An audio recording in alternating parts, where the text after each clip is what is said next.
Good morning दोस्तों।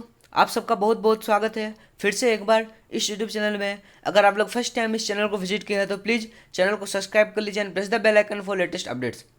Friend, आज का जो वीडियो है इसमें हम लोग 4 जून का जितना भी इंपॉर्टेंट करंट अफेयर्स है वो सबको हम लोग डिस्कस करने वाले हैं, जो कि आपका सारा गवर्नमेंट एग्जाम्स के लिए बहुत ही ज़्यादा महत्वपूर्ण है। इसीलिए आप लोग इस वीडियो को ध्यान से देखिए, इसे आप लोग अंतिम तक देखिए ताकि 4 जून का एक भी करंट अफेयर्स आपसे मिस ना हो। तो चलिए फ्रेंड, इसी को हम लोग मद्देनजर रखते हुए हम लोग अपना डिस्कशन को शुरू करते हैं। हमारा फ्रेंड आज का फर्स्ट क्वेश्चन है, यह है हाल ही में किसने नेशनल फर्टिलाइजर्स लिमिटेड के अध्यक्ष एवं प्रबंध निर्देशक का पदभार संभाला है। Who recently took over as chairman and managing director of National Fertilizers Limited. तो हमारा राइट ऑप्शन बन जाएगी यह वीएन दत्त। वीएन दत्त यही है फ्रेंड, वीएन दत्त। और वीएन दत्त ने हाल ही में नेशनल फर्टिलाइजर्स लिमिटेड के अध्यक्ष एवं प्रबंध निर्देशक का पदभार संभाला है। तो चलिए अब हम लोग बाकी ऑप्शन की बात कर लेते हैं। कृष्णानंदू मजूमदार। कृष्णानंदू मजूमदार इसे हाल ही में बाफ्टा का चेयरपर्सन घोषित किया गया है। जो British academy film and television award से उसका चेयरपर्सन घोषित किया गया है कृष्णानंदू मजूमदार को। रविंद्र सिंह ढिल्लोन। रविंद्र सिंह ढिल्लोन को हाल ही में जो चेयरमैन एंड मैनेजिंग डायरेक्टर नियुक्त किया गया है पावर फाइनेंस कॉरपोरेशन का। और थेली डेलापोटे को हाल ही में विप्रो का नया सीईओ घोषित किया गया है और इसी के साथ विप्रो का ये जो फर्स्ट फॉरेनर सीईओ बन जाते हैं थेली डेलापोटे। तो चलिए इस क्वेश्चन से हमें इतना जानकारी मिलती है। हम लोग नेक्स्ट क्वेश्चन की तरफ चलते हैं। हमारा नेक्स्ट क्वेश्चन है फ्रेंड, ये है हाल ही में केंद्र मंत्रिमंडल ने किस देश के साथ एमओयू को मंजूरी दी है पर्यावरण क्षेत्र में सहयोग के लिए। Recently union cabinet approved MoU with which country in environmental related cooperation. तो हमारा राइट ऑप्शन बन जाएगी है भूटान। हाल ही में केंद्र मंत्रिमंडल ने भूटान के साथ एमओयू को मंजूरी दी है पर्यावरण क्षेत्र में सहयोग के लिए। और फॉर योर इन्फॉर्मेशन फ्रेंड, यहाँ पे हम लोग देख रहे हैं जो भूटान है ये हमारे अरुणाचल प्रदेश और फिर असम और फिर यहाँ पे जो हमारे वेस्ट बंगाल है और सिक्किम के साथ बॉर्डर शेयर करती है।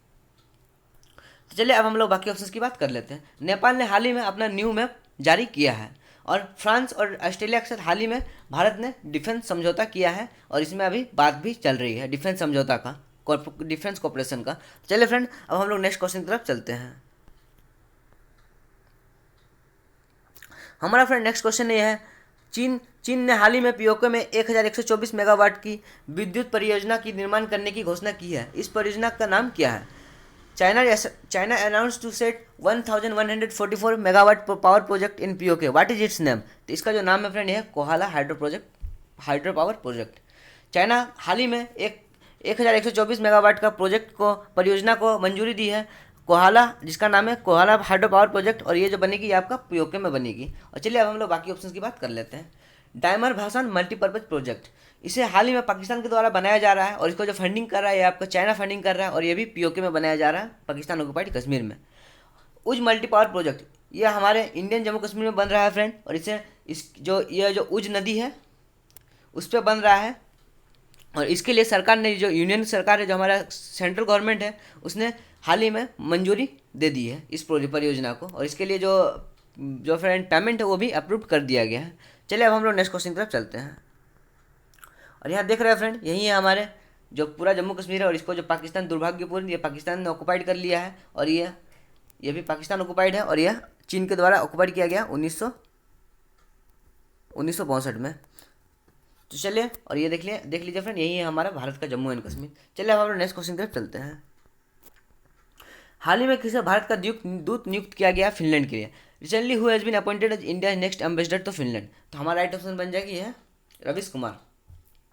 ये फ्रेंड फॉर्मर देख सकते हैं फ्रेंड, यही है रवीश कुमार और ये फॉर्मर स्पोक पर्सन है विदेश मंत्रालय का और इसे हाल ही में जो फिनलैंड है उसके लिए दूत नियुक्त कर दिया गया है।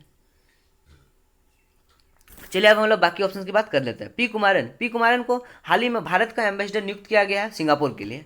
सीबी जॉर्ज को हाल ही में भारत का जो एम्बेसडर नियुक्त किया गया है आपका कुवैत के लिए। और यह है गायत्री कुमार को हाल ही में जो यूके है यूनाइटेड किंगडम उसके लिए जो एम्बेसडर घोषित किया गया भारत का।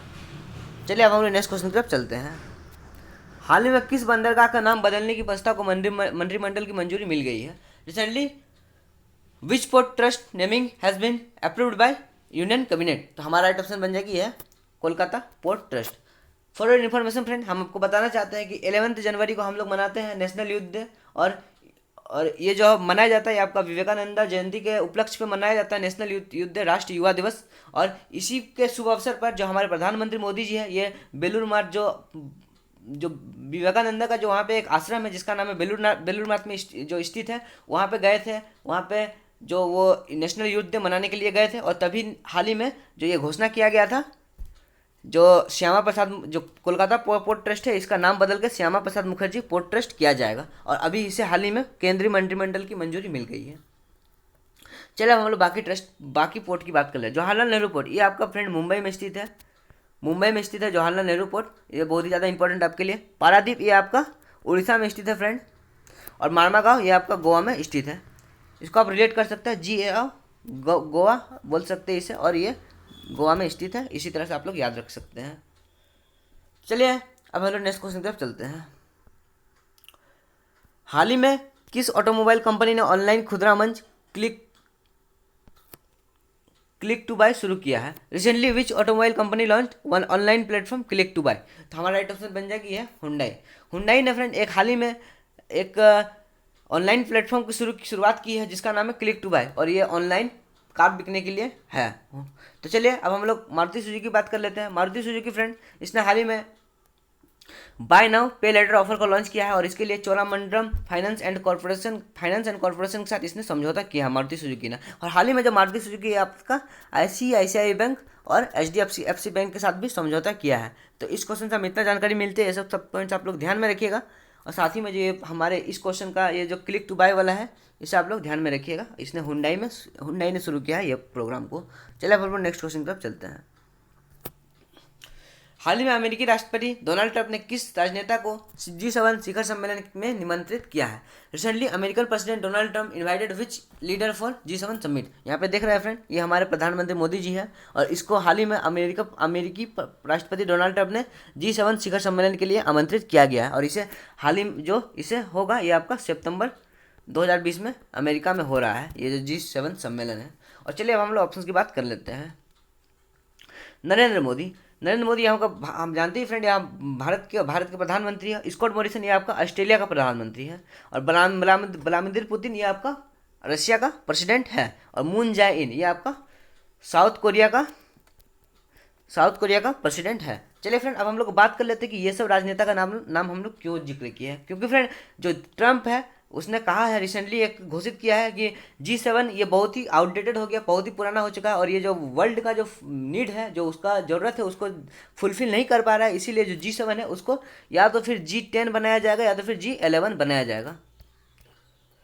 तो इसी के लिए जो आपका फोर्थ कंट्री को जो इंक्लूड किया है इसने, ये है इंडिया, ऑस्ट्रेलिया, रसिया और साउथ कोरिया। ये 4 कंट्री को ट्रंप जी ने बोले हैं कि हाल ही में इसे शामिल किया जाएगा G7 में। चलिए इस क्वेश्चन से हमें इतना जानकारी मिलती है। हम लोग नेक्स्ट क्वेश्चन की तरफ चलते हैं। हमारा नेक्स्ट क्वेश्चन है फ्रेंड ये है, हाल ही में हम लोग का विश्व साइकिल दिवस मनाया है। When did we recently celebrated world cycle day? हमारा राइट ऑप्शन बन जाएगी है 3 जून। 3 जून को हम लोग हाल ही में विश्व साइकिल दिवस मनाया है। चलिए अब हम लोग ऑप्शन की बात कर लेते हैं। 2 जून को फ्रेंड हम लोग तेलंगाना स्टेटहुड डे मनाते हैं, तेलंगाना स्थापना दिवस हम लोग मनाते हैं। और हम लोग जानते हैं 2 जून 2014 को तेलंगाना को स्टेटहुड का दर्जा मिला था, इसे स्टेट घोषित किया गया था अलग, जो आंध्र प्रदेश है उससे अलग करके। और 28 मई को फ्रेंड हम लोग मनाते हैं वर्ल्ड मेंस्ट्रुअल हाइजीन डे, विश्व मासिक स्वच्छता दिवस हम लोग 28 को मनाते हैं। और इसी शुभ अवसर पे जो मानुषी चिल्लर जी हैं इसी ने यूनिसेफ के साथ समझौता किया है, जो मेंस्ट्रुअल हाइजीन है, जो हमारे मासिक स्वच्छता है उसको प्रोत्साहन देने के लिए और उसके प्रति आदमी में जागरूकता फैलाने के लिए। और 29 मई को हम लोग हाल ही में मनाया है international day of UN peace keepers. और इसी शुभ अवसर पे ये आपका बहुत ही इंपॉर्टेंट है, सुमन गवानी जी है, इसे हाल ही जो इसी शुभ अवसर जो international day of union peace keepers पे जो सुमन गवानी जी है इसको मिलिट्री जेंडर एडवोकेट अवार्ड से सम्मानित किया गया है। तो इस क्वेश्चन से हमें इतना जानकारी मिलती है, international day of UN peace keepers, इसी शुभ अवसर पर सुमन गवानी जी को मिलिट्री जेंडर एडवोकेट अवार्ड दिया गया है। चलिए अब हम लोग नेक्स्ट क्वेश्चन तक चलते हैं। हमारा नेक्स्ट क्वेश्चन है फ्रेंड ये है, हाल ही में किस कंपनी ने भारत के कृषि प्रौद्योगिकी स्टार्टअप के लिए विकास के लिए प्रोग्राम की घोषणा की है? Recently which company launch a program to accelerate agritech startup growth in India? तो हमारा ऑप्शन बन जाएगी ये माइक्रोसॉफ्ट में हाल ही में भारत में कृषि प्रौद्योगिकी स्टार्टअप के विकास के लिए प्रोग्राम की घोषणा की है। चलिए अब हम लोग माइक्रोसॉफ्ट के बारे में जान लेते हैं। माइक्रोसॉफ्ट का फ्रेंड जो ये जो हेडक्वार्टर है ये आपका रेडमोंड में स्थित है, और ये आपका रेडमोंड आपका वाशिंगटन में स्थित है। वाशिंगटन एक वहाँ का राज्य है। और वहाँ के जो माइक्रोसॉफ्ट के जो सीईओ है फ्रेंड, चीफ एग्जीक्यूटिव ऑफिसर है, ये आपका सत्य नडेला, और उसका जो फाउंडर का नाम है ये बिल गेट्स और पॉल एलन। और साथ ही में मैं आपको यह बताना चाहता हूँ फ्रेंड, ये रिसेंट टाइम के जो बिल गेट्स थे ये आपका वर्ल्ड का दूसरा सबसे अमीर आदमी है, और जो फर्स्ट अमीर आदमी है ये आपका अमेजोन के जेफ बेजोस जी। चलिए अब हम लोग नेक्स्ट क्वेश्चन की तरफ चलते हैं।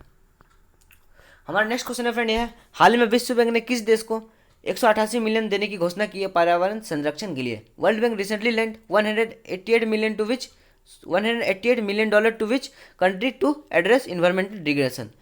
तो ये हमारा राइट ऑप्शन बन जाएगी है हमारा पड़ोसी पाकिस्तान। इस क्वेश्चन को हम लोग लास्ट में जरूर इसलिए शामिल किए हैं फ्रेंड, क्योंकि पाकिस्तान का नाम सुनते ही हम लोग अशुभ हो जाते हैं, इसलिए हम लोग 108 इसलिए इस क्वेश्चन को सबसे लास्ट में शामिल किए हैं। और वर्ल्ड बैंक ने हाल ही में जो हमारे पड़ोसी मुल्क पाकिस्तान को है उसको $188 मिलियन का सहायता राशि देने की घोषणा की है इन्वायरमेंटल डिग्रेडेशन के से पर्यावरण संरक्षण के लिए। चलिए अब हम लोग ऑप्शन की बात करें। नेपाल को हाल ही में जो IMF है, इंटरनेशनल मॉनेटरी फंड है, इसने $2014 मिलियन की लोन दिया है। और नेपाल को जो ADB है, जो एशियन डेवलपमेंट बैंक है, इसने 250 मिलियन डॉलर की घोषणा की है। और इंडिया को फ्रेंड हाल ही में वर्ल्ड बैंक ने $2 बिलियन देने की बात की है। और जो इंडिया को जो इसके द्वारा ADB के द्वारा $177 मिलियन दिया जा रहा है, जो महाराष्ट्र का रोड है उसको विकास करने के लिए। म्यांमार को IMF ने हाल ही में $700 मिलियन लोन दिया है, म्यांमार को IMF ने। और पाकिस्तान को फ्रेंड हम लोग जानते हैं, इसने वर्ल्ड बैंक ने हाल ही में इसे $188 मिलियन देने की बात की है। और पाकिस्तान को इससे पहले ये $500 मिलियन ले चुके हैं वर्ल्ड बैंक से, जो कोविड-19 है उसको कॉन्टामिनेट करने के लिए। चलिए फ्रेंड, फिर आज के लिए इतना ही। आप लोग का दिन मंगलमय हो। Thank you for watching, have a great day, God bless you all, thanks.